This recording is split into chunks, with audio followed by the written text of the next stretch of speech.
Patrice, tu as parlé. Chers camarades, bonjour.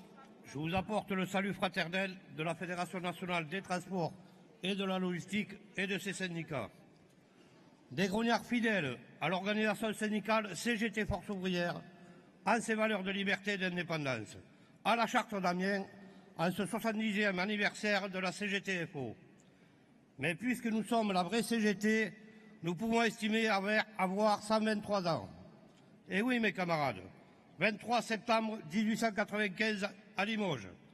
On ne peut pas renier son histoire, ni les grognons râleurs quand les choses ne vont pas. J'aurai d'abord une grosse pensée particulièrement intense et solidaire avec le soutien des camarades de la Fédération pour tous les camarades et les étudiants qui luttent contre toutes les formes d'injustice.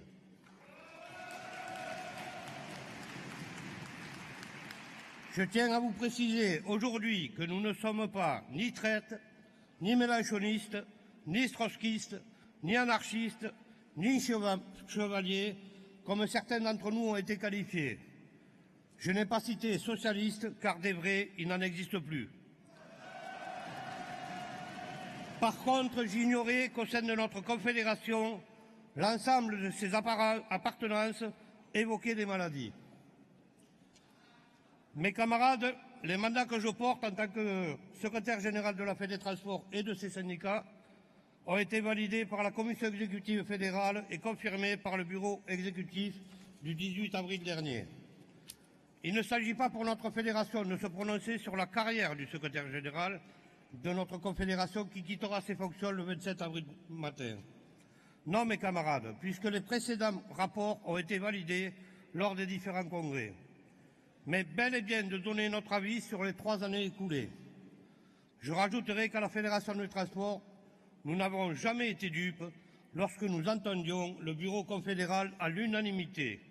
Nous savions que ce n'était la décision que de quelques-uns, voire d'un seul homme. Mes camarades, nous estimons à la Fédération des transports que durant ce mandat qui s'achève, les salariés de ce pays ont perdu plus de 80 ans d'acquis sociaux.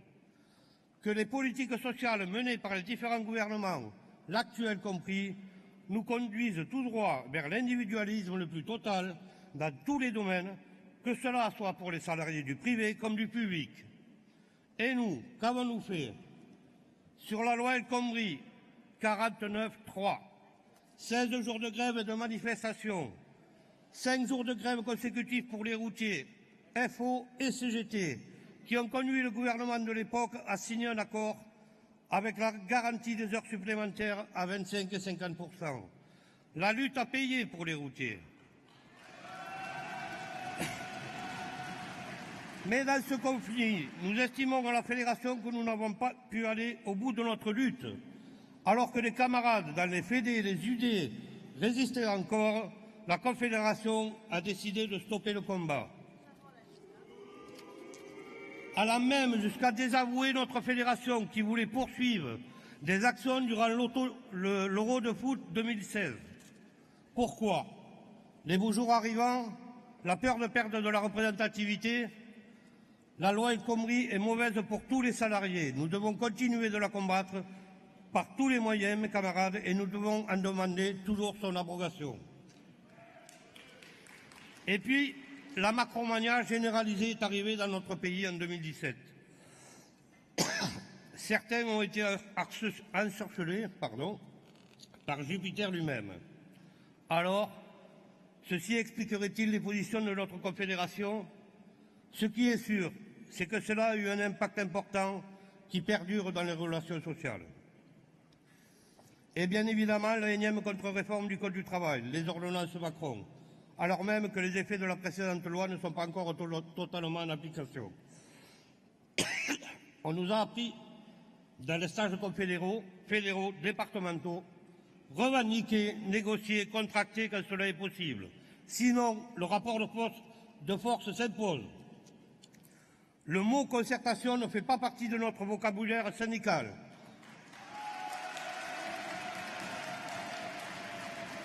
Les cheminots en savent quelque chose, les fonctionnaires, les étudiants et bien d'autres encore. Ce gouvernement dialogue, concerte, mais dans la réalité, ne négocie jamais. Patrice, je te demande de conclure, s'il te plaît. Oui. Ben oui, mais l'incompréhension de la position du secrétaire général confédéral sur les ordonnances Macron vient du fait que le socle, la base même de cette concertation est la loi El Khomri. Nos adhérents et militants ont été déboussolés. En effet, comment nous avons demandé de lutter avec autant de force et de moyens contre cette loi et après, de la part de la Confédération, nous dire non. Pas question de descendre dans la rue, pas de manif, pas de grève contre les ordonnances. La Fédération a pris ses responsabilités fin juin 2017 avec un mandat clair de la CE. Non aux ordonnances Macron, non à l'assouplissement des règles de licenciement, non à la flexibilité accrue, non à la fin programmée des prud'hommes, non à la forfaitisation, non à l'inversion de la hiérarchie des normes, non à la mort programmée des organisations syndicales, non aux salariés Kleenex, jetables et corvéables à merci, non à la fin des droits collectifs.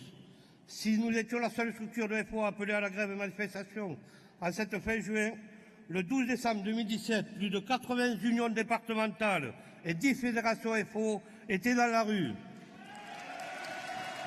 Les explications de notre secrétaire général n'ont rien fait, j'en ai pas pour longtemps. 3 colonnes à l'une, position Macron, évité par info et résultat final. Pour les adhérents et militants, l'organisation comme pour les salariés, seul le résultat final compte. Alors oui, mes camarades, nous pouvons être fiers de notre position prise par le Comité confédéral national fin septembre 2017. Fiers d'avoir démontré que la démocratie syndicale s'applique bien à force ouvrière. Nous n'oublions pas à la Fédération que les ordonnances Macron existent toujours, qu'elles sont néfastes pour les salariés et les organisations syndicales. Nous demandons l'abrogation totale. Patrice, tu as dépassé d'1 minute 48. Je finis. Donc, je finis. Alors, puisqu'il faut en finir, hier nous étions fiers de force ouvrière avec la Confédération, les fédérations, les UD et les syndicats. Aujourd'hui, nous sommes fiers d'être FO avec les FD, les UD et les syndicats. Demain, j'espère que nous serons fiers d'être FO avec la Confédération, les FD et les unions départementales et les syndicats. Mes camarades, vous l'aurez compris, la Fédération des transports, la logistique et ses syndicats ne votera pas le rapport d'activité et s'abstiendra sur le rapport financier.